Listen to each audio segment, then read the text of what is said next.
ಯಾರ್ಯಾರೆಲ್ಲ second hand ಗಾಡಿ OLX ಅಲ್ಲಿ ಹುಡುಕ್ತಾ ಇದ್ದೀರೋ ಅವ್ರಿಗೇನೆ ವಿಡಿಯೋ ಮಾಡ್ತಾ ಇರೋದು. ನೋಡಿ 25,000 ರೂಪಾಯಿಗೆ 2016 ಮಾಡೆಲ್ ಡ್ಯೂಕ್ ಹಾಕಿದ್ದಾರೆ.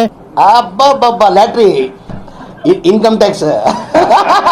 ಈ ಗಾಡಿಗಳು ನೀವು ಮೆಸೇಜ್ ಮಾಡಿದ್ರೆ ಅವರು ಆರ್ಮಿಯಿಂದ ಮಾತಾಡ್ತೀನಿ, ಇಲ್ಲಿಂದ ಮಾತಾಡ್ತಾ ಇದ್ದೀನಿ ಅಂತ ಹೇಳ್ಬಿಟ್ಟು ಸ್ವಲ್ಪ ಅಮೌಂಟು ಟ್ರಾನ್ಸ್ಪೋರ್ಟೇಷನ್ಗೆ ಅಮೌಂಟ್ ಕೊಡಿ, ಇದಕ್ಕೆ ಕೊಡಿ, ಅದಕ್ಕೆ ಕೊಡಿ ಅಂತ ನಿಮ್ಮ ಹತ್ರ ಟೋಟಲ್ ಆಗಿ ಮೋಸ ಮಾಡೋರ್ಗು ಬಿಡಲ್ಲ ಅವರು. ಅದಕ್ಕೆ ಹೇಳ್ತಾ ಇದ್ದೀನಿ, ನಿಮ್ಮ ಅಕ್ಕಪಕ್ಕ ಇರೋ ಶೋರೂಮ್ಗೆ ಹೋಗಿ ನೀವು ವಿಸಿಟ್ ಮಾಡಿಕೊಂಡು ಮುಂದೆ ಕಣ್ಣು ಮುಂದೆ ಹೋಗಿ ತಗೊಳ್ಳಿ.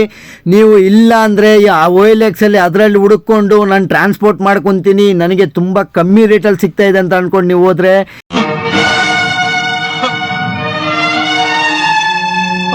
25,000 - 30,000 ರೂಪಾಯಿ 100% ಮೋಸ ಹೋಗ್ಬಿಡ್ತೀರಾ. ಅದಕ್ಕೆ ಫ್ರೆಂಡ್ಸ್ ಅಂಡ್ ಫ್ಯಾಮಿಲಿ ಮತ್ತೆ ಅಣ್ಣ ತಮ್ಮ ಫ್ರೆಂಡ್ಸು ಯಾರಾದರೂ ಈ ಥರ ಗಾಡಿಗಳು ಹುಡುಕ್ತಾ ಇದ್ರೆ OLX ಅಲ್ಲಿ ನೋಡ್ತಾ ಇದ್ರೆ ಅವ್ರಿಗೆ ಈ ವಿಡಿಯೋನ ಶೇರ್ ಮಾಡ್ಬಿಟ್ಟು ಹೇಳಿ.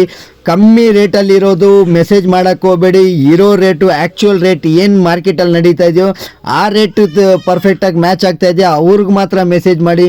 ಇಲ್ಲ ಅಂದರೆ 100% ಮೋಸ ಆಗೋದಂತೂ 100% ಗ್ಯಾರಂಟಿ.